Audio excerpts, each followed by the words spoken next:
संस्कृतमातरम्। सर्वेभ्यः सुप्रभातम्।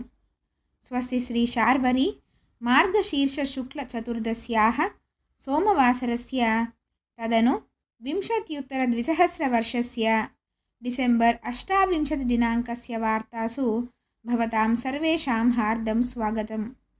इयं संस्कृतभारती तेलङ्गाणा। सम्प्रति वार्ताः श्रूयन्ताम्।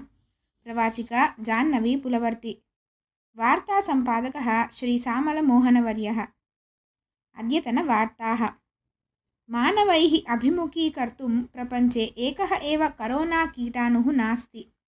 प्रकृतौ एतादृशकीटाणवः बहवः वर्तन्ते। एतेषां निवारणाय अत्यावश्यकवैद्यार्थं प्रयत्नान् विहाय प्रकृत्याः पर्यावरणस्य च संरक्षणं कुर्वन् स्वीयारोग्यस्य संवर्धनम् अत्यावश्यकमस्तीति च अन्ताराष्ट्रीयवैद्यारोग्यसंस्थायाः प्रधानकार्यदर्शी श्रीमान् टेड्रोस् महोदयः अकथयत्। केन्द्रीयविश्वविद्यालयेषु प्रवेशार्थं सामूहिकरूपेण केवलम् एकामेव परीक्षां कामन् एप्टिट्यूड् टेस्ट् नाम्ना सञ्चालनाय केन्द्रसर्वकारः प्रयतते। परीक्षामिमाम् आगामिविद्यावर्षात् निर्वहणार्थं निर्णयं स्व्यकरोत्।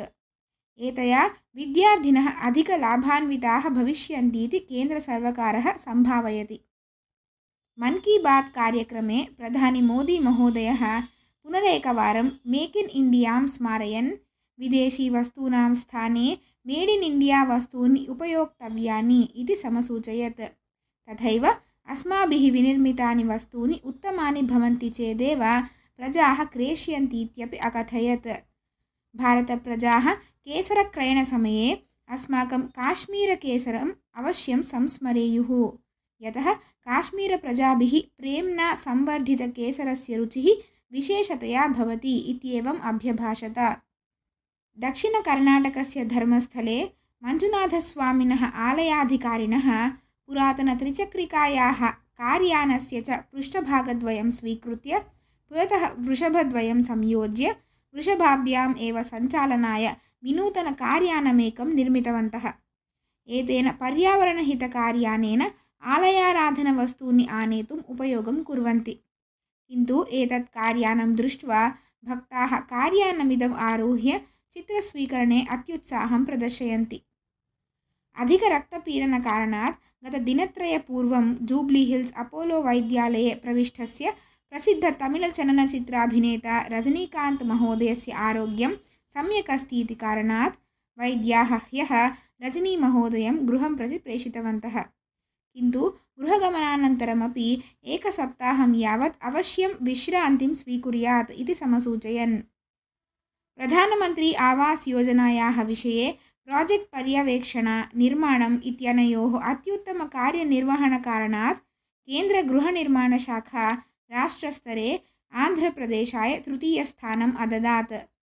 पुरस्कारोऽयम् आगामि जनवरी 1 दिनाङ्के वर्चुवल् समावेशे प्रधानी मोदी महोदयः मुख्यमंत्री श्रीमान् जगन् महोदयाय प्रदास्यति।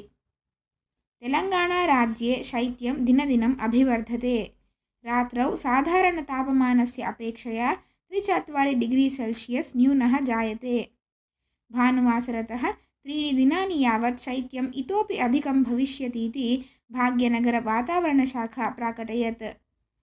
तेलङ्गाणायां विद्यमानेभ्यः एस्सी हरिजनयुवकेभ्यः स्वयम् उपाधिं परिकल्पयितुं कृषियन्त्राणि प्रदातुं राज्यसर्वकारः निर्णयं स्व्यकरोत्।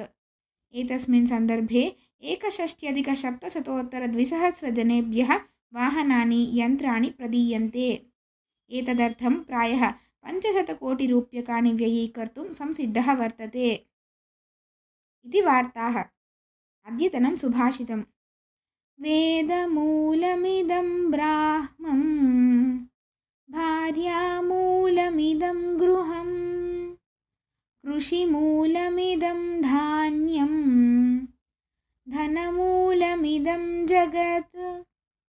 अर्थात् वेदाः एव ब्राह्मणत्वस्य मूलाधाराः, गृहिणी एव गृहस्य मूलाधारा, कृषिकार्यमेव धान्यस्य मूलं, धनम् अर्थात् सम्पत् एव जगत् व्यवहाराणां मूलं च भवन्ति।